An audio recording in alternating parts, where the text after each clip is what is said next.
what is leadership?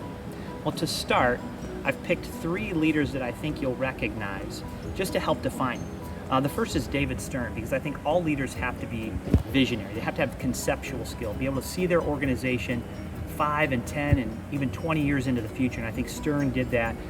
Some people credit him with the globalization of the NBA and a true new media, new marketing era. The second is Billy Beane.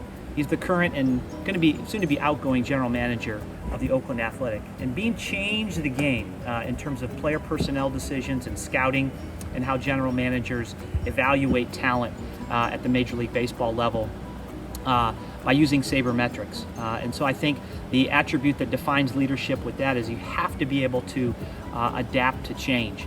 In the movie, Beane is quoted, "Adapt or die." And so I think leadership is being able to adapt to those challenges that we face.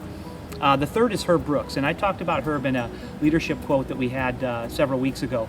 But what Brooks did that all leaders do is they bring a team together, an organization, a group of people, and they're all trying to accomplish one goal. And Brooks certainly did that with the 1980 U.S. Olympic hockey team. But of all those things, I go back to what Maxwell said in principle number 2, law number 2 in the law of influence, that influence is what defines leadership. And he goes as far as saying it's how influence is how leadership is measured, no more or no less. That leadership is about who you impact and how you impact them. So the leader I chose was Ralph Hodge. Ralph Hodge was the basketball coach here at Olivet Nazarene University for over 39 years. I got the chance to coach alongside him as the baseball coach for 12 of those seasons. Doc asked the question, why did people follow the leader that you chose? And I think there are 4 main reasons why people followed Coach Hodge. The first is respect. And you look at Maxwell's principles and his laws, and the law of respect said that you typically follow people that are stronger than you. And I could see people doing that with Coach Hodge. The next 3 are 3 that Doc also mentioned, and when he was talking about some things that mattered to him in leadership on our Zoom call. The first was competency. You got to be competent as a leader. Well, Coach Hodge had over 700 wins. He's an NAI Hall of Famer, so he demanded respect and he was competent. The third was that Coach Hodge was hardworking, and the fourth was that he held people accountable.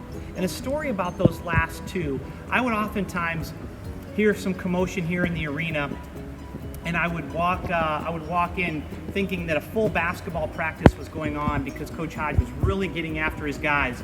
And Coach Hodge would be in here with 2 or 3 players. Oftentimes it'd be players that'd be at the end of his bench or even in his JV program that might not ever step on the floor for him. But he worked hard and he held everyone accountable, whether or not you were his best player or his manager. And today here I'm standing on Ralph Trey Hodge Court, which was named after him after he passed away. And Coach Hodge had so many things that people remember him by, and I think this is one that every time I step in here on the floor, I'll think about. Lastly, Doc asked us what attributes made my leader effective. And I think the first thing that comes to mind is Coach Hodge's ability to teach and communicate. He was an effective communicator and an incredible teacher of the game.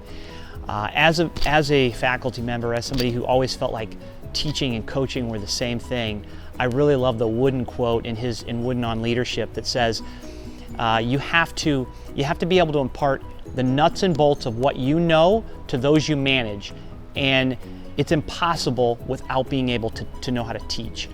And so I really think that idea of being able to teach and communicate what you know to others, oftentimes that's thought of as a low level of management skill, but I think even top and middle managers, all leaders need to be able to know how to teach what they know.